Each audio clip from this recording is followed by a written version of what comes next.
الحمد لله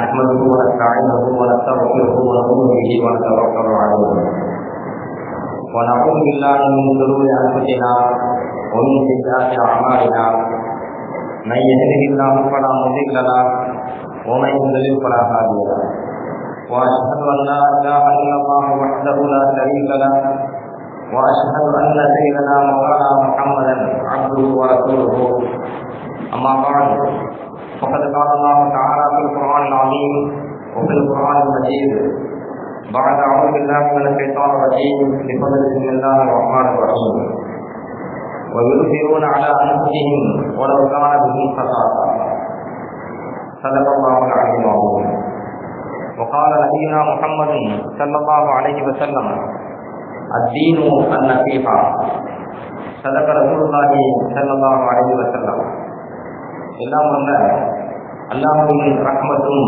மக்ஃபிரத்தும் நம் அனைவர் மீதும் வந்து சேரட்டுமாக.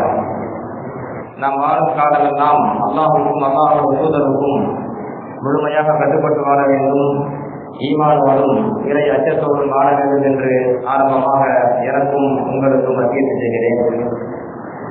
கண்ணியத்திற்குரிய அல்லாஹ்வின் நல்லடியார்களே, அல்லாஹ் சுப்ஹானஹு வ தஆலா மூமின்களுக்கு ஏராளமான சட்டங்களை இயற்றியிருக்கிறார். மார்க்கம் என்றால் என்ன என்பதை பற்றி குர்ஆனிலும் பெருமானார் ரசூலுல்லாஹி ஸல்லல்லாஹு அலைஹி வஸல்லம் அவர்கள் பொன்மொழிகளில் நமக்கு ஏராளமாக விளக்கியிருக்கிறார்கள். அதில் மிக முக்கியமாக ஒரு முஸ்லிம் என்றால், இஸ்லாமிய மார்க்கம் என்றால் அது முழுக்க முழுக்க அடுத்தவர்களுக்கு உதவி புரிவது, பிறருடைய நலனை பேணுவதை பற்றி இஸ்லாம் மிக அதிகமாக வலியுறுத்தி இருக்கிறது. தீன் என்றாலே பிறருக்கு நலனை நாடுவது எல்லாரும் சொல்றாங்க. மார்க்கம், இஸ்லாமிய மார்க்கம் என்று சொன்னாலே அது பிறருக்கு நலவை நாடுவதுதான் என்று ஸல்லல்லாஹு அலைஹி வஸல்லம் சொல்வதாக இருந்தால், அப்ப அடுத்தவர்களுக்கு நாம் நலனை நாடுவது, நலவை நாடுவது இஸ்லாமிய மார்க்கத்துல எந்த அளவுக்கு அது மிக முக்கியமான ஒரு இடத்தில் இருப்பதை இந்த ஒரு ஹதீஸில் புரிந்து கொள்ளலாம். தமீமுத்தாரி ரலியல்லாஹு அன்ஹு அவர்கள் சொல்கிறார்கள், பெருமானார் ஸல்லல்லாஹு அலைஹி வஸல்லம் அவர்கள் எங்களை பார்த்து சொன்னார்கள், அத்தீனு அன்-நஸீஹா, இஸ்லாமிய மார்க்கம் என்றாலே அது பிறருக்கு நலனை நாடுவதுதான் என்று ஸல்லல்லாஹு சொன்னாங்க. அப்ப உடனே நாங்கள் நபியிடத்தில் கேள்வி எழுப்பினோம், நலனை நாடுவது என்று சொன்னால் நீமன், யார் யாருக்கு நாங்கள் நலனை நாட வேண்டும், யார் யாருக்கு நாங்கள் நலவை நாட வேண்டும் என்று கேள்வி எழுப்பிய பொழுது அவர் ரசூலுல்லாஹி ஸல்லல்லாஹு அலைஹி வஸல்லம் சொன்னார்கள், லில்லாஹி ஒலி கிதாபிஹி ஒலி ரசூலிஹி ஒலி அஇம்மத்தில் முஸ்லிமீன வ ஆமத்திஹிம். ஸல்லல்லாஹு யார் யாருக்கு நலனை நாட வேண்டும், அல்லாஹ்வுக்கு நலவை நாட வேண்டும், அல்லாஹ்வினுடைய வேதத்திற்கு நலவை நாட வேண்டும், அல்லாஹ்வினுடைய தூதருக்கு நலவை நாட வேண்டும், முஸ்லிம்களுக்கு யார் ஆட்சியாளராக இருக்கிறார்களோ அந்த ஆட்சியாளர்களுக்கு நலனை நாட வேண்டும், இது அல்லாம ஒட்டுமொத்த பொதுமக்களுக்கும் நலனை நாட வேண்டும். ரசூலுல்லாஹி ஸல்லல்லாஹு அலைஹி வஸல்லம் அவர்கள் யார் யாருக்கு நலனை நாட வேண்டும் என்பதை தனிப்பட்ட முறையில் முக்கியத்துவம் கொடுத்து சொல்லிவிட்டு அதற்கு பிறகு பொதுவாக எல்லா மக்களுக்கும் நலவை நாட வேண்டும் என்று அந்த தமீமுத்தாரி இருக்கிற சஹாபிக்கு பெருமானார் ஸல்லல்லாஹு அலைஹி வஸல்லம் பதிலளிக்கின்றார்கள். அல்லாஹ்வுக்கு நலவை நாடுவது என்று சொன்னால், அல்லாஹ் நமக்கு தந்த இந்த இஸ்லாமிய மார்க்கத்தை ஏற்று அல்லாஹ் எவ்வாறு வாழ வேண்டும் என்று சொன்னாலும் அதன் அடிப்படையில் நாம் வாழ வேண்டும். அல்லாஹ்வை எப்படி நம்ப வேண்டும் என்று குர்ஆனும் ஹதீஸும் சொல்கிறதோ அந்த அடிப்படையில் நாம் அல்லாஹ்வை நம்ப வேண்டும். அல்லாஹ்வினுடைய வேதத்திற்கு நலவை நாடுதல் என்று சொன்னால், அல்லாஹ் தான் வேதத்திலே எப்படி வாழ வேண்டும் என்று உத்தரவிட்டிருக்கிறானோ அவ்வாறு வாழ வேண்டும். அந்த குர்ஆனை பாதுகாப்பதற்கு நாம் அதிகமாக முக்கியத்துவம் கொடுக்க வேண்டும். அல்லாஹ்வுடைய தூதருக்கு நலனை நாடுதல் என்று சொன்னால் பெருமானார் ஸல்லல்லாஹு அலைஹி வஸல்லம் என்ன சொன்னாலும் கேட்கணும். அல்லாஹ்வுடைய தூதர் ஸல்லல்லாஹு அலைஹி வஸல்லம் அவர்களுக்கு நோவினை கொடுக்கும்படியான சொல்லோ செயலோ நடவடிக்கையோ நம்மிடத்தில் எந்த வகையிலும் ஏற்படக்கூடாது. இது அல்லாஹ்வுடைய தூதருக்கு நலனை நாடுவது. முஸ்லிம்களுடைய ஆட்சியாளர்களுக்கு நலனை நாடுவது என்று சொன்னால், ஒரு ஆட்சியாளர் தன்னுடைய குடிமக்களுடைய நலனை நாடி ஒரு சட்டத்தை பாஸ் பண்ணினால், ஒரு சட்டத்தை அமல்படுத்தினால் அந்த சட்டத்தை ஏற்று அவர்களுக்கு ஒத்துழைப்பு கொடுக்க வேண்டும், எதிராக கோஷமிடக்கூடாது. இவ்வாறு செய்வது ஆட்சியாளர்களுக்கு, முஸ்லிம்களில் நல்ல ஆட்சியாளர்களுக்கு நலனை நாடுவது. ஒட்டுமொத்த மூமின்களுக்கும் பொதுமக்களுக்கும் நலனை நாடுவது என்று சொன்னால் எந்த வகையிலையும் ஒரு முஸ்லிம் பிறருக்கு எந்த வகையிலும் ஆபத்து கொடுக்கக்கூடாது, எந்த வகையிலும் நோவினை கொடுக்கக்கூடாது. அது சொல்லாலும் சரி, செயலாலும் சரி, நடவடிக்கையாலும் சரி. நம் மூலமாக அடுத்தவர்கள் சந்தோஷத்தை அடையணும். முஸ்லிம்கள் என்றால் யார்? ரசூலுல்லாஹி ஸல்லல்லாஹு அலைஹி வஸல்லம் வரைவிலக்கணம் தருகிறார்கள். அல் முஸ்லிமு மன் சலிமல் முஸ்லிமூன மின் லிசானிஹி வ யதிஹி. வரைவிலக்கணம். ஒரு முஸ்லிம் என்றால் யார்? மற்ற மக்கள் நம்மளுடைய கரத்தை கண்டு நம்மளுடைய நாவை கண்டு அவர்கள் பயப்படக்கூடாது. இந்த ஆள் வாயை திறந்தா நமக்கு ஆபத்து, இவர் கையை தூக்குனா நமக்கு ஆபத்து என்று பிறர் நம்மை கண்டு பயந்து விடக்கூடாது. நமது நாவை விட்டும் நம்முடைய கரத்தை விட்டும் பிற முஸ்லிம்கள் பிற மக்கள் சலாமத்து பெறுகிறார்களே, ஆனால் நாம் உண்மையான முஸ்லிமாக வாழ்கிறோம் என்று பொருள். எந்த வகையிலையும் ஒரு முஸ்லிம் அடுத்தவர்களுக்கு கேடு விளைவிக்க கூடாது, கேட்டை செய்யக்கூடாது. நம் மூலம் பிறருக்கு நலன் மட்டுமே இதை சென்றடைய வேண்டும் என்பதை அக்கறை எடுத்த மார்க்கம் இஸ்லாம். ஒரு முஸ்லிம் என்றாலே அதற்கு வரைவிலக்கணம் கொடுத்த மார்க்கம் இஸ்லாம். பிறருக்கு நல்லதான் நாடகம். ஜரீர் இப்னு அப்துல்லா ரலியல்லாஹு அன்ஹு இஸ்லாத்தை ஏற்பதற்கு வருகிறார்கள் நபியிடத்தில். அப்ப ரசூலுல்லாஹி ஸல்லல்லாஹு அலைஹி வஸல்லம் அவர்களிடத்தில் பைஅத் செய்கிறார்கள், சத்திய பிரமாணம் செய்கிறார்கள். என்னென்ன காரியத்தை நான் செய்வேன், செய்ய மாட்டேன். பாயஅத்து ரசூலுல்லாஹி ஸல்லல்லாஹு அலைஹி வஸல்லம் அலா இகாமி ஸலாத்தி வ ஈதாஇ ஸகாத்தி வ நுஸஹி லிகுல்லி முஸ்லிமின் சொல்றாங்க. தொழுகையை கரெக்டா நிறைவேற்றுவேன், ஜகாத்தை சரியாக கொடுப்பேன், எல்லா முஸ்லிம்களுக்கும் நல்லதை மட்டுமே நாடுவேன் என்று பெருமானார் ஸல்லல்லாஹு அலைஹி வஸல்லம் அவர்களுக்கு நான் பைஅத் செய்து கொடுத்தேன்கிறாங்க. ஜரீர் இப்னு அப்துல்லா ரலியல்லாஹு அன்ஹு புகாரிலே பதிவு செய்யப்பட்டிருக்கிறது. ஒட்டுமொத்த முஸ்லிம்களுக்கும் ஒட்டுமொத்த மக்களுக்கும் நாம் நல்லதே நாட வேண்டும். இதுதான் இஸ்லாமிய மார்க்கம். ஸல்லல்லாஹு அலைஹி வஸல்லம் எத்தனை மக்களிடத்தில் இஸ்லாத்தை ஏற்கின்ற பொழுது பைஅத் செய்து கொடுக்கிறார்கள். இதை செய்ய வேண்டும், இதை செய்யக்கூடாது, சத்திய பிரமாணம் செய்து கொடு. அப்படி சத்திய பிரமாணம் செய்து கொடுக்கின்ற பொழுதும் கூட மாணவி ஸல்லல்லாஹு அலைஹி வஸல்லம் எதை மறக்காம சத்திய பிரமாணம் செய்ய சொல்றாங்க? அடுத்தவர்களுக்கு நல்லது நாடணும். எக்காரணத்தை கொண்டு நம் மூலமாக பிறருக்கு நோவினை சென்றடையக்கூடாது. அதுக்கும் பையத்து செய்யுங்க. அப்படி ஜரீர் இப்னு அப்துல்லா ரலியல்லாஹு அன்ஹு அவர்கள் பையத்து செய்து கொடுத்த காரணத்தினால அவங்க ஒரு வியாபாரி. ஜரீர் இப்னு அப்துல்லா ரலியல்லாஹு அன்ஹு வியாபார பொருளை விற்கின்ற பொழுது அந்த பொருள் வாங்க வருவாங்கல்ல வாடிக்கையாளர், அவங்கள்ட்ட அந்த வியாபார பொருள் எடுத்து காட்டுவாங்க. எடுத்து காட்டி எப்ப இதுல இன்னென்ன குறை இருக்குது, இந்த பொருள்ல இன்னென்ன குறை இருக்குது, நீ விரும்புனா இத்தனை ரூபாய்க்கு நான் தரேன், நீ வாங்கிக்க, இல்லன்னா என்கிட்ட விட்டுட்டு போயிரு. தெளிவா ஓப்பனா எடுத்து சொல்லுவாங்க. நம்ம முதல் தரம் என்று சொல்லி இரண்டாவது தரத்தை விற்கக்கூடிய காலகட்டத்தில் வாழ்ந்து கொண்டிருக்கிறோம். அல்லது ஒரிஜினல் என்று சொல்லிவிட்டு போலியான ஒரு பொருளை விற்கக்கூடிய காலகட்டத்தில் வாழ்ந்து கொண்டிருக்கிறோம். ஆனால் அன்றைய காலகட்டத்திலே சஹாபா பெருமக்களிடத்தில் பெருமானார் ஸல்லல்லாஹு அலைஹி வஸல்லம் பைஅத் செய்கிற பொழுது பிறருக்கு நல்லதையே நாட வேண்டும் என்று பைஅத் செய்து கொடுத்த காரணத்தினால் ஜரீர் இப்னு அப்துல்லா ரலியல்லாஹு அன்ஹு பெரிய வியாபாரி. வியாபாரம் செய்கிற பொழுது பொருள்ல உள்ளதை அப்படின்னு சொல்லுவாங்க. இதுல இன்னென்ன குறை இருக்குப்பா, இது இத்தனை ரூபாய்க்கு நான் விற்கிறேன், நீ விரும்பினா வாங்கிக்க, இல்ல அட்டை விட்டுட்டு போயிரு. என் சிகிச்சை போது என் சிகிச்சை 10 ரூபாய், விரும்பினா எடுத்துட்டு போ, விரும்பினா வச்சுட்டு போயிரு. இப்படிதான் வியாபாரம் செய்வாங்க. அப்ப அவங்கள்ட்ட மற்ற வியாபாரிகள் கேட்டாங்களா, இல்லங்க இதா பால்த மிசலஹாதா இன்பது லக்க பைபிள்.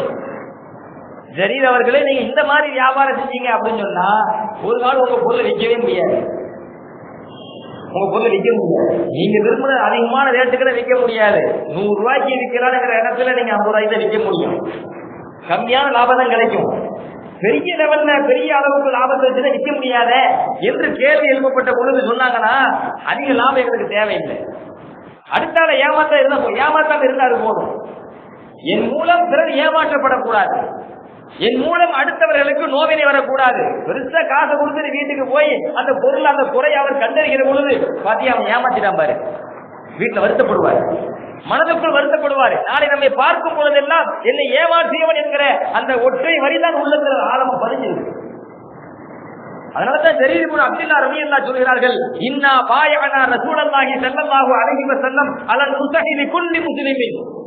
நான் ஒட்டுமொத்த எல்லா முஸ்லிமுக்கும் எல்லா மக்களுக்கும் நல்லதையே நாடுவேன் என்று அல்லாஹ்வின் தூதர் ஸல்லல்லாஹு அலைஹி வஸல்லம் அவர்களிடத்திலே சத்திய பிரமாணம் செய்து கொடுத்திருக்கிறேன்.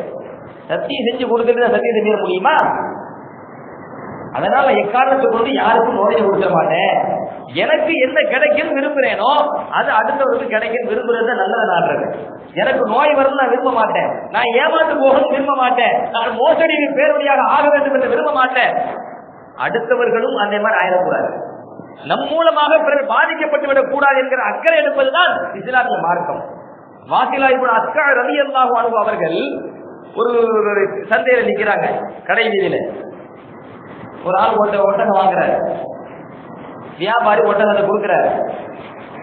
கிட்டத்தட்ட 300 திருகம் குறுக்கு ஒட்டகத்தை வாங்கிட்டாரு. வாங்கிட்டு போறாரு. வாசிலா இப்னு அஸ்கா ரலியல்லாஹு அன்ஹு அந்த வியாபாரம் நடக்கின்ற பொழுது பக்கத்துல தான் இருந்திருக்கிறாங்க. கொஞ்சம் கவனக்குறைவா இருந்துட்டாங்க. என்ன பிரச்சனை? அந்த ஒட்டகையினுடைய காலில் ஒரு நோய் இருக்குது, ஒரு வகையான கொப்பளம். அந்த கொப்பளம் இருக்கும் காலமெல்லாம் அந்த ஒட்டகையால வேகமா ஓட முடியாது. அந்த மாதிரி நோய்கள் ஒட்டகைகளுக்கு குதிரைகளுக்கு ஒரு கால் குழம்புல வரும் அந்த பக்கத்துல. அப்போ வாசிலா இப்னு அஸ்கா ரலியல்லாஹு அன்ஹு அந்த ஒட்டகத்தை கவனிச்சிடுறாங்க. வியாபாரம் நடந்து முடிஞ்சிருச்சு, என்ன செய்யறது? வேகமா பின்னாடி ஓடுறாங்க. இதுக்கு சம்பந்தமே இல்லை, ரொம்ப பஜார்ல போய் நின்ன சஹாபிதான். வேகமா பின்னாடி ஓடுறாங்க. ஓடி சொல்கிறார்கள், யா ஹாதா அஷ்தரைதஹா லிலஹதின் அவ் லில்லாஹி, நீங்கள் இந்த ஒட்டகத்தை இறைச்சிக்காக வாங்கி சென்றீர்களா அல்லது பயணத்திற்காக வாங்கி சென்றீர்களா? இதன் முதுகுல ஏறி உட்கார்ந்து பயணித்து போவதற்காக வாங்கி சென்றீர்களா அல்லது அரிசி இறைச்சி சாப்பிட்டு வாங்கிட்டு போனீங்களா? உடனே அந்த மனிதர் சொல்றாங்க, பருத்தி நகிரி, இல்ல இல்ல நான் வாகனத்துக்காக தான் வாங்கிட்டு போனேன். வாகனத்துக்காகவா? இன்ன பிகுப்திஹா நகுபன் கத் ரஐது வ இன்னஹா லா ததாபு வஸைர, நான் இந்த ஒட்டகையினுடைய கால் பக்கத்திலே பார்த்திருக்கிறேன், அங்கே ஒரு வகையான கொப்பளம் இருக்கிறது. இந்த ஒட்டகையால் ரொம்ப தூரம் நடந்தே போக முடியாது. இதுக்கு மேல ஏறி நீங்க உட்கார்ந்து எப்படி வாகனிச்சு பக்கத்தூர்களை போவீங்க? தூரமான பகுதிக்கு எப்படி போவீங்க? நடக்க சாத்தியம் இல்லைன்னா. உடனே அந்த ஒட்டகத்தை வாங்கி அந்த மனிதர் திரும்பி வேகமாக வியாபாரியிடம் செல்கிறார். சென்று நான் வியாபாரம் நான் முடிச்சுக்கிறேன், இந்த ஒட்டகத்துல நான் வாகனத்துக்காக வாங்கினேன், இதுல வாகனிக்க முடியாது, இந்த குறை இருக்கிறது என்று சொன்ன உடனே வியாபாரி பார்த்தாரு. வியாபாரி என்ன பண்றாரு? ஒரு 100 திருகம் குறைக்கிறாரு. 300 ரூபாய்க்கு வித்தாருல, 100 திருகத்தை குறைச்சிருச்சுக்கலாமா அப்படிங்கிறார். சரி, 100 திருகம் நம்ம கையில கிடைக்குது அப்படின்னு வாங்கிட்டு போற. வாங்கிட்டு போன பிறகு வியாபாரி வாசிலா இப்னு அஸ்கா ரலியல்லாஹு அன்ஹு பார்த்து சொன்னாங்கன்னா, ரஹிமக்கல்லாஹ், அல்லாஹ் உங்களுக்கு அருள் செய்யட்டும், அப்சத்த அலைய பையி, என் வியாபாரத்தை பசாதாக்கி விட்டீங்களே, என் வியாபாரத்தை மண்ணாக்கி விட்டீங்களே என்று அந்த வியாபாரி கேட்ட பொழுது உடனே வாசிலா இப்னு அஸ்கா ரலியல்லாஹு அன்ஹு பதிலளிக்கிறார்கள், இன்னா பாயஅனா ரசூலுல்லாஹி ஸல்லல்லாஹு அலைஹி வஸல்லம் அலா நுஸஹி லிகுல்லி முஸ்லிமின், எல்லா மக்களுக்கும் முஸ்லிம்களுக்கும் நலவை நாட வேண்டும் என்று நாங்கள் அல்லாஹ்வின் தூதரிடத்திலே சத்திய பிரமாணம் செய்து கொடுத்திருக்கிறோம். அது மட்டுமல்ல, மாணவி ஸல்லல்லாஹு அலைஹி வஸல்லம் ஒரு ஹதீஸை சொல்ல நான் கேள்விப்பட்டிருக்கிறேன், லா யஹில்லு லி அஹதின் யபீஉ பைஅன் இல்லா அன் யுபய்யின ஆஃபதஹு, ஒரு வியாபாரி ஒரு பொருளை விற்பனை செய்வதாக இருந்தால் அதில் என்ன குறை இருக்கிறது என்பதை தெளிவுபடுத்தித்தான் விற்பனை செய்ய வேண்டும், மறைச்சு வைக்க கூடாது. இதுல இந்த குறை இருக்குப்பா, இந்த குறை இருக்கிறதுனால இந்த பொருளுக்கு நான் இவ்வளவு ரேட்டை குறைச்சு கொண்டு விற்கிறேன், நீ விரும்பினா வாங்கி இல்லாட்ட வச்சுட்டு போ என்று அந்த குறையை தெளிவுபடுத்த வேண்டும். இது வியாபாரியின் மீது கடமை. ஒலா யஹில்லு லிமன் யஅலமு ذلك இல்லா தபீரஹு, யார் அந்த குறையை அறிந்து வைத்திருக்கிறாரோ, அப்படி குறையை அறிந்தவர் அந்த குறையை மக்களிடத்தில் எடுத்து சொல்வது கட்டாய கடமை. அதை மறைப்பது ஹராமு என்று பெருமானார் ரசூலுல்லாஹி ஸல்லல்லாஹு அலைஹி வஸல்லம் சொல்ல நான் கேட்டிருக்கிறேன். என் கண்ணு முன்னாடி அதுல குறை இருக்கு, நான் பாக்குறேன். என் கண்ணு முன்னாடி அந்த விற்பனை நடந்திருக்கிறது. கொஞ்சம் கவனக்குறைவா இருந்துட்டேன், அவர் வாங்கிட்டு போறாரு. என் கடமை என்ன? உன் கடமை அந்த குறையை எடுத்து சொல்லணும். காலில் ஒரு நோய் இருக்குது, ரொம்ப தூரம் நடக்காது, இது சொல்ல வேண்டியது உன் கடமை, நீ சொல்லல. இப்ப ஏன் கடமை என்ன? இதுல குறை இருக்குது என்று தெளிவுபடுத்த வேண்டிய கடமை ஏன் கடமை. இதை நான் செய்யல அப்படின்னு சொன்னா அந்த மனசனுக்கு நான் துரோகம் செய்யற மட்டுமல்ல, மாணவி ஸல்லல்லாஹு அலைஹி வஸல்லம் அவர்களுடைய ஹதீஸை பின்பற்றாதவனாக ஆகியிருக்கிறேன் மாத்திரம் அல்ல, ஸல்லல்லாஹு அலைஹி வஸல்லம் பையன் செஞ்சு கொடுத்தமே, சத்திய பெருமானம் செஞ்சு கொடுத்தமே, மற்ற மக்களுக்கு நல்லதை நாட வேண்டும் என்று சத்திய பெருமானம் செஞ்சு கொடுத்தமே, அந்த சத்தியத்தையும் பேணாதவர்களாக முடித்தவர்களாக நான் ஆகிவிடுவேன். இவ்வளவு பெரிய குற்றம் என் தலைவர் வந்து விளங்குமா? அதனாலதான் அந்த மனிதரை கூட்டு உன் வியாபாரத்தை கெடுக்கலைய நோக்கம் அல்ல, உன் ஈருலக வாழ்க்கையினுடைய வியாபாரம் அது செழிப்பாக ஆக வேண்டியது என் நோக்கம். உலகம் என்பது ஒரு வியாபாரம் தாங்க. நம்ம சம்பாதிக்கிறோம் வியாபாரத்தின் மூலமா, அது வியாபாரம் தான். நன்மைகளை சம்பாதிக்கிறமே, நன்மைகளை சம்பாதிக்கிறமே மறுமை வாழ்க்கைக்காக வேண்டி, இது வியாபாரம் தான், இது வியாபாரம் தான். எத்தனை இடங்களில் குர்ஆன் இந்த உலக வாழ்க்கையில் நாம் நன்மையை சம்பாதிக்கின்றோமே, இந்த நன்மையான சம்பாத்தியத்தை வியாபாரத்திற்கு ஒப்பிட்டு குர்ஆன் பல இடங்களில் பேசுகிறது. எத்தனையோ சஹாபாக்கள் மறுமை வாழ்க்கைக்காக வேண்டி எவ்வளவு தியாகங்களை செய்து மாணவி ஸல்லல்லாஹு அலைஹி வஸல்லம் அவர்களுக்கு வருகிற பொழுது அந்த சஹாபியை பார்த்து உன் வியாபாரம் லாபமான வியாபாரம் என்று பெருமானார் ஸல்லல்லாஹு அலைஹி வஸல்லம் சொன்ன ஹதீஸ்கள் ஏராளம். இந்த உலக வாழ்க்கைக்குண்டான வியாபாரத்தை நான் மண்ணாக்கி வச்சுட்டேன், கெடுத்துட்டேன்னு நீங்க நினைக்கிறீங்க. ஆனால் ஈருலக வாழ்க்கையோட வியாபாரத்தை நான் சரி பண்ணி வச்சிருக்கிறேன். உங்க வியாபாரத்தை நாளைக்கு மறுமையில இதே மனிதர் ஏன் இந்த கேள்வி கேட்டீங்க, நாளைக்கு மறுமையில என்ன கேள்வி கேட்பீங்க? அல்ல புரிஞ்சு கேட்பான். ஏமா இந்த மாதிரி கிட்ட குறை ஏகத்துக்கு போடுறது அதனே நல்ல எனக்கு தான் தெரியாது, பக்கத்துல இருந்தாலும் அவர் சொல்லிருக்காம இல்லையா, அவர் சொல்லிருந்தா நான் தெரிஞ்சிருப்பானா இல்லையா, நான் சரி செஞ்சிருப்பானா இல்லையா அப்படின்னு படிய மனசு யார் மேல போடுவான்? இது ரெண்டு உலகத்திலே மனசுல போடுது. இங்கேயும் படி அடுத்தாள் மேல போடுறது, நாளைக்கு மறுமையிலையும் நாம் செய்த தவறை ஏற்றுக்கொள்ளாமல் படிய அடுத்தாள் மேல போடுற பழக்க வழக்கம் மனித இடத்துல கேமரா வரைக்கும் தொடர்தான் செய்யும். அதனால நம்ம கடமையை நம்ம பணியை நம்ம கரெக்டா செய்யணும். எப்போதுமே நாம அடுத்த மக்களுக்கு நலவை நாடுவதில் ரொம்ப அக்கறை செலுத்த வேண்டும், கவனம் செலுத்த வேண்டும் என்பதை இஸ்லாம் நமக்கு வலியுறுத்துகிறது. இன்னொரு விஷயத்தை கவனிங்களேன், ரசூலுல்லாஹி ஸல்லல்லாஹு அலைஹி வஸல்லம் எந்த அளவுக்கு பிற மக்கள் விஷயத்துல நலனை நாடி இருக்கிறார்கள், எந்த அளவுக்கு மக்களுக்கு உதவி புரிவதில் அக்கறை எடுத்திருக்கிறார்கள் என்பதை ஒரு ஹதீஸ் அழகாக காட்டுகிறது. இஸ்லாம் பரவியதுக்கு அடிப்படை காரணமே அதுதான், நசீஹத் தான். இஸ்லாம் மக்களிடத்துல வேகமாக அதிகமாக பரவியதற்கு காரணமே இந்த நசீஹத் தான். எல்லா மக்களுக்கும் பிற மக்களுக்கு நலவை நாடுறது. ஸைத் இப்னு ஸஅதா ரலியல்லாஹு அன்ஹு சஹாபி ஆயிட்டாங்க. முற்காலத்தில் அவர் பெரிய பாதிரி, யூத மத பாதிரி. தௌராத் வேதத்தை கரைச்சி முடிஞ்சவர், தௌராத் வேதத்தை பத்தி நல்ல தெரியும். அந்த அளவுக்கு மிகப்பெரிய ஒரு பாதிரி தான் ஸைத் இப்னு ஸஅதா. அவர் சொல்றாரு, நான் பெருமானார் ஸல்லல்லாஹு அலைஹி வஸல்லம் அவருடைய முகத்திலே, அவங்க முகத்தை பார்த்த உடனேயே நபித்துவத்தினுடைய எல்லா அடையாளங்களையும் பார்த்தேன்.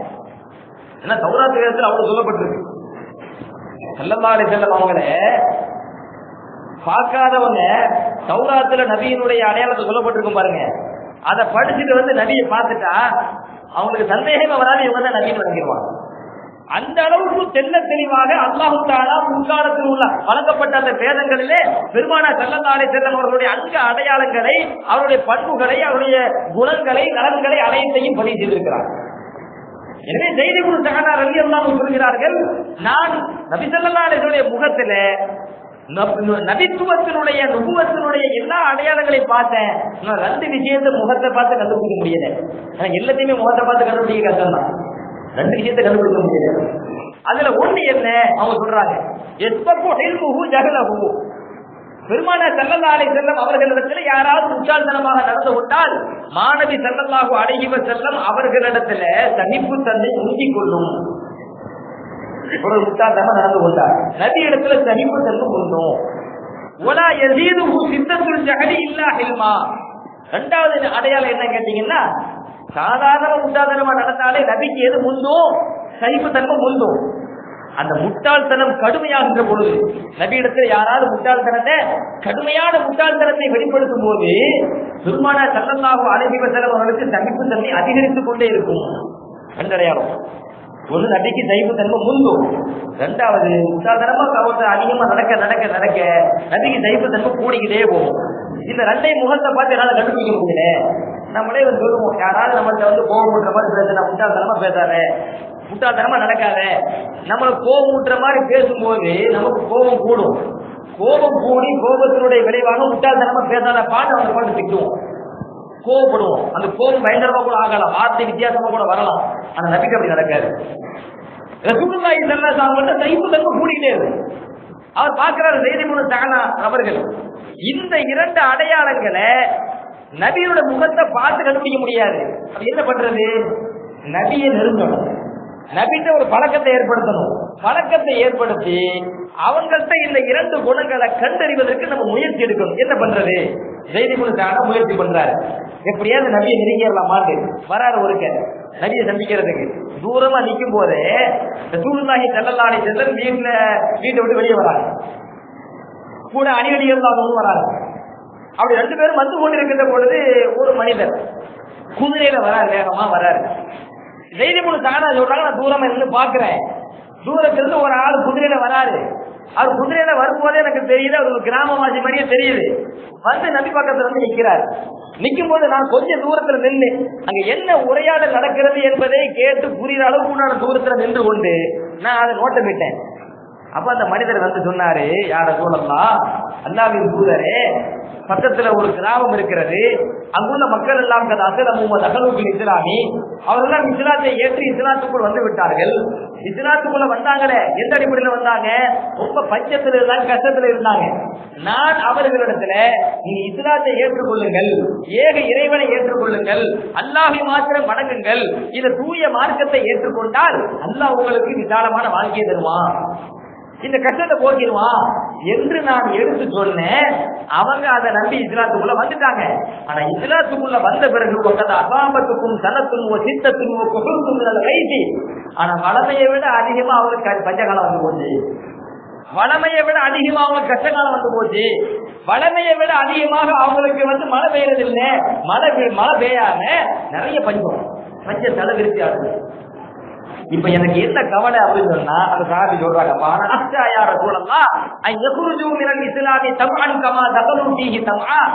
எதை ஆசைப்பட்டு இஸ்லாத்திற்குள் வந்தார்களோ அதையே ஆசைப்பட்டு இஸ்லாத்துக்குள் வெளியே செல்வாங்களோ நான் பயப்படுறேன்.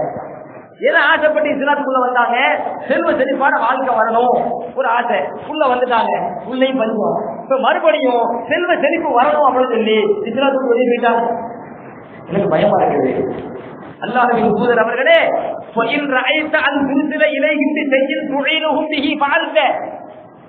அந்த மக்களுக்கு ஏதேனும் ஒரு உதவி செய்து அவருடைய இஸ்லாத்தை, அவருடைய ஈமானை நீங்கள் பாதுகாக்க உங்களால் முடியும் என்றால் அதை செஞ்சீங்க. ஒண்ணுமே இல்லை. பொதுவா வந்து இஸ்லாத்துல ஒரு சட்டம் உண்டு. என்ன சட்டம்? ஜக்காத்துடைய அந்த சட்டம். யார் யாருக்கு ஜக்காத்து கொடுக்க வேண்டும்? 8 வகையினருக்கு ஜக்காத்து கொடுக்க வேண்டும்.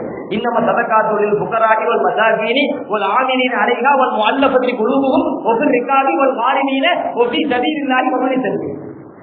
8 வகையினருக்கு இஸ்லாத்துல என்ன கொடுக்கணும்? ஜக்காத்து கொடுக்கணும். 8 வகையினர் ஜக்காத்து பெறுவதற்கு தகுதியானவங்க. அதுல அல்லாஹ் ஒரு வகையை சொல்றான். என்ன வகை அப்படின்னு கேட்டா, முஅல்லஃபத்து குலூப்னு நல்லா சொல்லுவான். முஅல்லஃபத்து குலூப்னா யாரு அப்படின்னு கேட்டா, புதிதாக இஸ்லாத்துக்கு வராங்க, புதிதாக இஸ்லாத்துக்கு வந்தவர்களை இஸ்லாத்தை விட்டு வெளியேறிவிடக் கூடாது, தூய மார்க்கத்தை விட்டு வெளியேறிவிடக் கூடாது, அவங்க உள்ளத்துல இஸ்லாத்தின் மீது உண்டான பற்றை இன்னும் அதிகரிக்கும். புதிதாக இஸ்லாத்துக்கு வராங்க, புதிதாக இஸ்லாத்துக்கு வந்தனால முழுமையான பற்று இருக்காது. அந்த இஸ்லாத்தின் மீது உண்டான பற்றை ஏற்படுத்த வேண்டும் என்பதற்காக அந்த மக்களுக்கு பொருளாதார உதவி செய்யறது. இஸ்லாத்துல என்ன சட்டம் கவனிக்க முக்கியமான ஒரு சட்டம் இருக்குது. என்ன? அந்த பராசத்து சொத்து பிரச்சனை இருக்குது. அந்த சொத்துல வந்து பாப்பா புள்ள, உதாரணத்துக்கு இந்த ஒரு வகையை சொல்றேன், பாப்பா புள்ள 2 பேருமே தீன் ஒன்னா இருக்கணும். பாப்பா முஸ்லீம் தான், பிள்ளையும் முஸ்லீமா இருக்கணும். 2 பேரும் தீன் ஒன்னாக இருந்தா தான் அவங்க வாரிசாவே ஆக முடியும். பாப்பா முஸ்லீமா இருக்கிறாரு, பிள்ளை காபிரா போயிட்டாருன்னு வச்சுக்குவோம், அல்லது பாப்பா காபிரா இருக்கிறாங்க, பிள்ளை முஸ்லீமா இருக்காருன்னு வச்சுக்குவோம், இப்ப சொத்துல பங்கு கிடைக்காது. சொத்துல பங்கு கிடைக்காது. ரசூலுல்லாஹி ஸல்லல்லாஹு அலைஹி வஸல்லம் அவர்கள் அப்படி சட்டம் ஏற்றிருக்கிறார்கள். ஆதாரப்பூர்வமான ஹதீஸ் புகாரி முஸ்லிம் போன்ற நூல்கள்ல இந்த ஹதீஸ் பதிவாகி இருக்கிறது. இப்போ ஒரு ஆள் என்ன பண்றாரு, பாப்பா புள்ள 2 பேருமே காபிர், மகன் இஸ்லாத்துக்கு வந்துட்டாருன்னு வச்சுக்குவோம், பாப்பா பெரிய கோடீஸ்வரன், மகன் இஸ்லாத்துக்கு வந்துட்டாரு. இஸ்லாத்தின் பார்வையில இப்ப வந்து ஒண்ணு கிடையாது. ஏன்? வாரிசுதாரர் ஆக முடியாது, சொத்துல பங்கு கிடைக்காது, பெரிய கோடீஸ்வரனாக வாழ்ந்து மிகப்பெரிய அளவுக்கு சொகுசான வாழ்க்கையை வாழ்ந்து அவர் வெளியே காலை வைக்கிறதா இருந்தாலே கால் தரையில படாது, கார்ல தான் வைப்பாரு, அந்த அளவுக்கு சொகுசான வாழ்க்கையை வாழ்ந்து இப்ப அவர் இஸ்லாத்தை ஏற்ற அடுத்த கணமே அவருக்கு சொந்தமா நயா பைசா இல்லை, சொந்தமா நயா பைசா கிடையாது. இப்போ இவரை பாதுகாக்கிற கடமை யாருக்கு? முஸ்லிமுக்கு தானே. இவரை பாதுகாக்க வேண்டிய கடமை யாருக்கு? முஸ்லிம்களுக்கு இருக்கிறது. எனவேதான் அல்லாஹ் தஆலா புதிதாக இஸ்லாத்தை ஏற்று வருகிறார்களே அவங்க பொருளாதாரம் இல்லாம தான் இருப்பாங்க. எவ்வளவு பெரிய கோடீஸ்வரனுடைய பிள்ளையா இருந்துட்டு போகட்டும், அவங்க பொருளாதாரம் இல்லாம இப்ப வெம்பரமா வந்து நிக்கிறாங்க, வெறுங்கையை விரிச்சு வந்து நிக்கிறாங்க.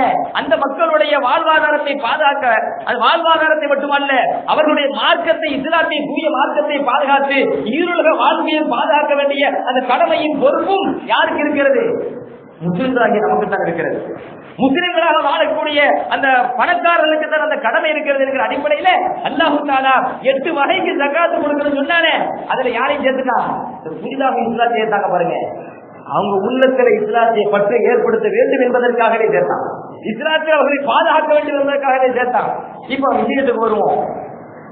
ஒரு கிராம மக்களே மனம் மாறி விடுவார்கள் பையன் அச்சம், ஏதாச்சும் உதவி செய்யும். செல்லதாரம் பார்த்தாங்க, ஜக்காத்து கொடுக்கலாம். பூசாயத்துக்கு இஸ்லாத்துக்கு வந்தவங்க அந்த கிராம மக்கள் ஜக்காத்து கொடுக்கப்படுறதுக்கு தகுதியானவங்க தான். எனவே ரசூலுல்லாஹி ஸல்லல்லாஹு அலைஹி வஸல்லம் பக்கத்துல யாரை பாக்குறாங்க? அலி ரலியல்லாஹு தான் பக்கத்துல நிற்கிறாங்க. அலி ரலியல்லாஹு அன்ஹு பாக்குறாங்க. அந்த பார்வைக்கு என்ன அர்த்தம்? ஜக்காத்து பொருள் ஏதாவது இருக்குதான்னு அர்த்தம். ஏன்னா ஜக்காத்து கொடுக்க தகுதியான தானே, ஜக்காத்து பொருள் ஏதாவது இருக்குதான்னு அர்த்தம். அந்த பார்வையினுடைய அர்த்தத்தை அலி ரலியல்லாஹு விளங்கி கொண்டாங்க. யா ரசூலல்லாஹ் மா பக்கிய மின்ஹு செய்யும், எந்த பொருளும் இல்லைன்னா எதுவுமே. இதை யார் பார்த்துட்டு இருக்குதா? ஸைத் இப்னு ஸஅனா. அவர் அது வரைக்கும் இஸ்லாத்தை ஏத்துக்கல, இவர் நோட்டை பண்ணிட்டு இருக்கிறாரு. அவர் பெரிய கோடீஸ்வரர்.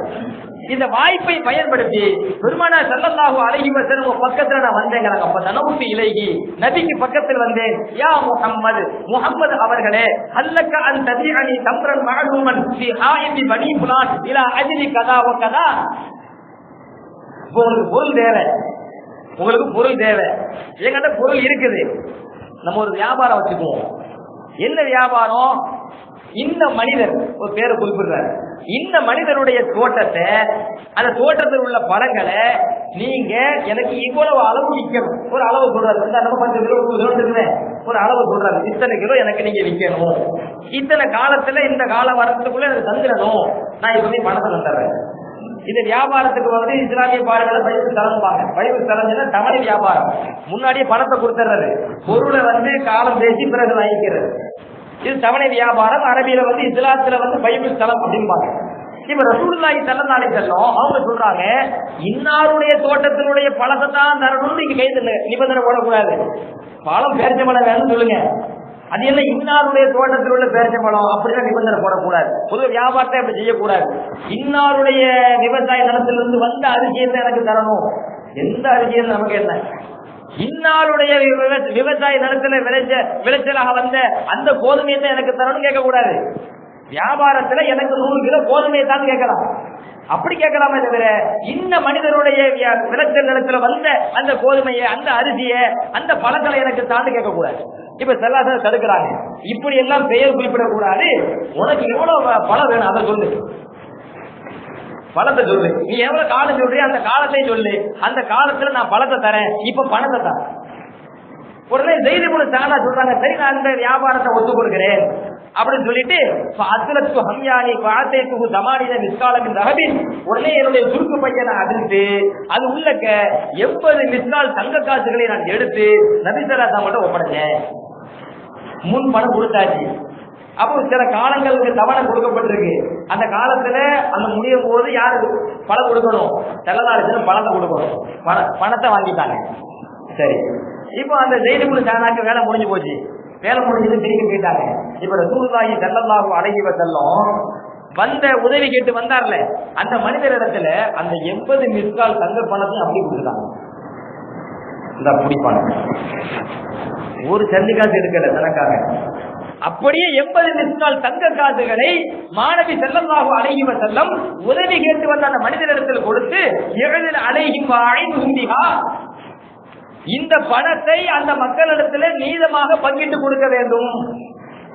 பணத்தை வாங்கிட்டு நேரா ஊருக்கு போய் குடும்பத்துக்கு 10, அவனுக்கு 10, தெரிஞ்சவனுக்கு 10, நண்பனுக்கு 10 சொல்லி போட்டு கடைசியில மிஞ்சினத போய் ஆளாளுக்கு ஒண்ணு எடுத்துக்கிறது போக கூடாது.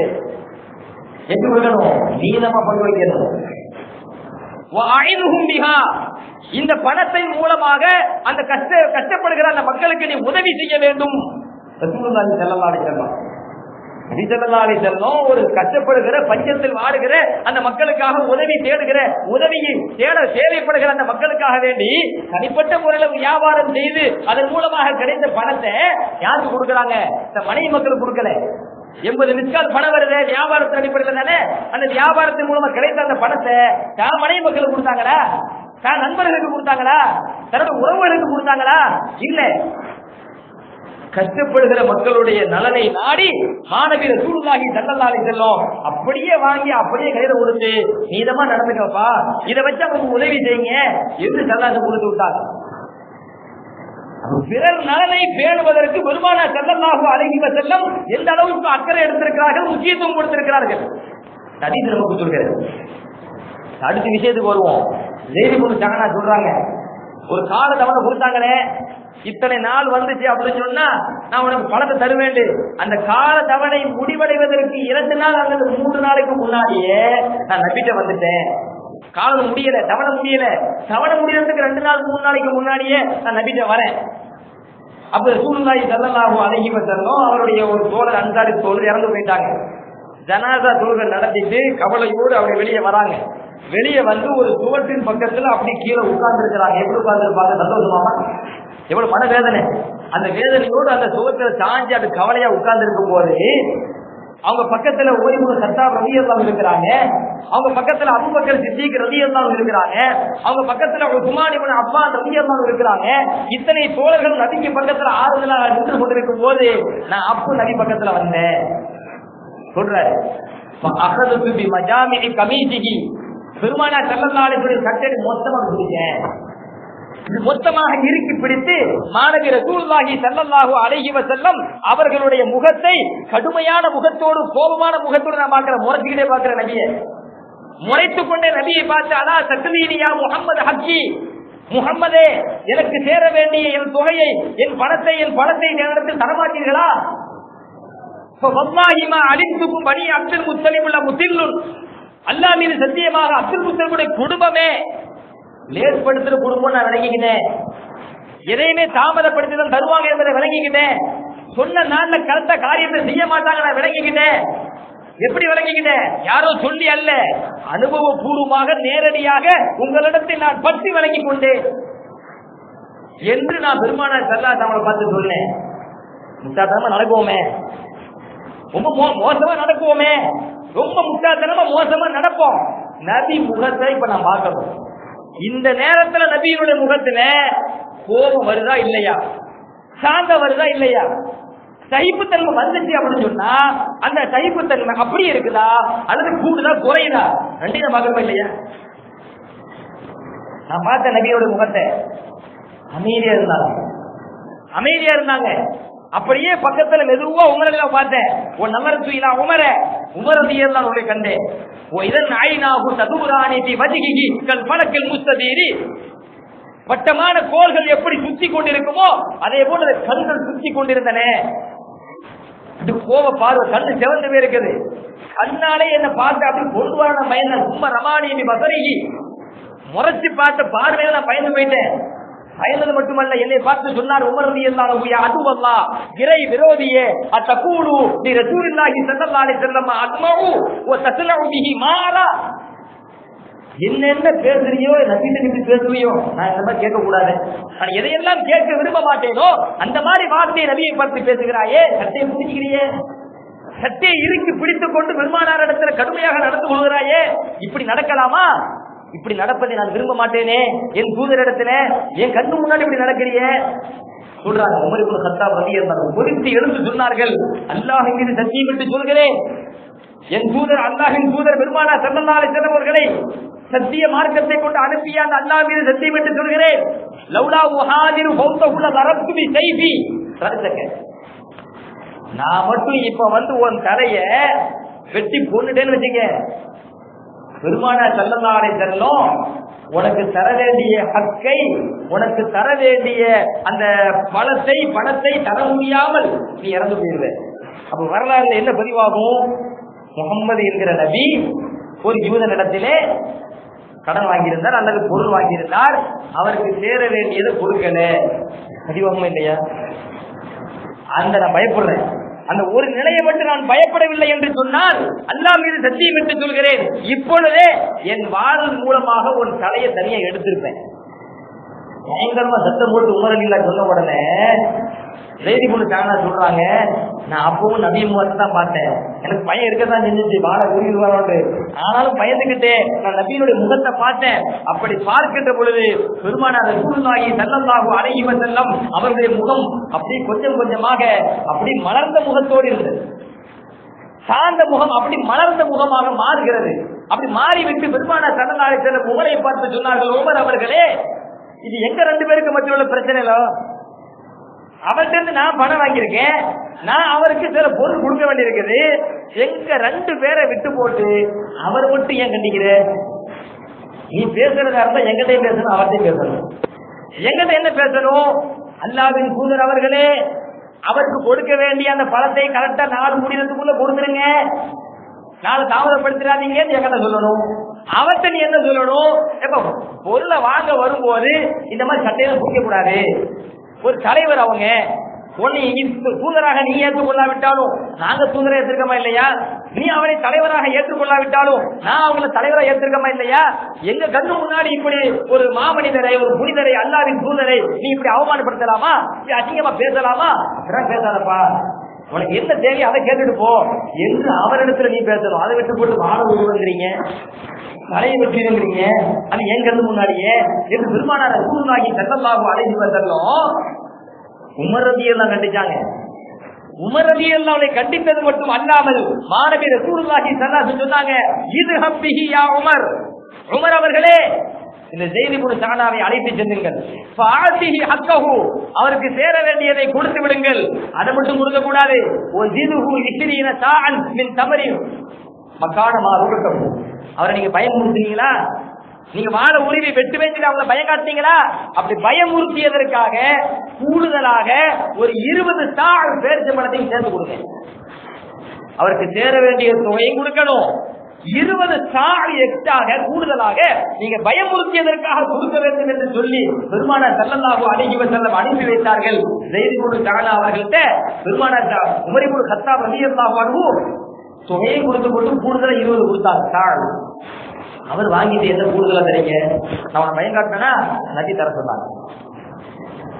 அந்த இடத்திலேயே ஸைத் இப்னு ஸஅனா இன்னி கத் ரமீது பில்லாஹி ரப்பன் வ பில் இஸ்லாமி தீனன் வ பி முஹம்மதின் ஸல்லல்லாஹு அலைஹி வஸல்லம் நபியா, நான் அல்லாஹ்வை ஏக இறைவனாக ஏற்றுக்கொண்டேன், பொருந்திக் கொண்டேன், இஸ்லாமிய மார்க்கத்தை தூய மார்க்கமாக நான் ஏற்றுக்கொண்டேன், பொருந்திக் கொண்டேன், முஹம்மது ஸல்லல்லாஹு அலைஹி வஸல்லம் அவர்களை இறை தூதராக நான் ஏற்றுக்கொண்டேன், பொருந்திக் கொண்டேன், மட்டுமல்ல அன்ன சத்திர மாறி உமர் அவர்களே உங்களை சாட்சியாக்குகிறேன், உங்களை சாட்சியாக்குகிறேன், நான் மிகப்பெரிய கோடீஸ்வரன், மிகப்பெரிய செல்வந்தன், அன்ன சத்திர மாலி சதகத்தனாலா உம்மத்தி முஹம்மதின் ஸல்லல்லாஹு அலைஹி வஸல்லம், என் சொத்துல பாதி, மிகப்பெரிய கோடீஸ்வரர், என் சொத்துல பாதி முஹம்மது ஸல்லல்லாஹு அலைஹி வஸல்லம் அவர்களுடைய உம்மத்திற்காக வக்ஃப் செஞ்சிட்டேன், நான் சொத்துல பாதிய நான் வக்ஃப் செஞ்சிட்டேன், இப்பவே தான தர்மம் பண்ணிட்டேன், பாதிய தர்மம் செஞ்சீங்க, யாரு கேட்கிறா?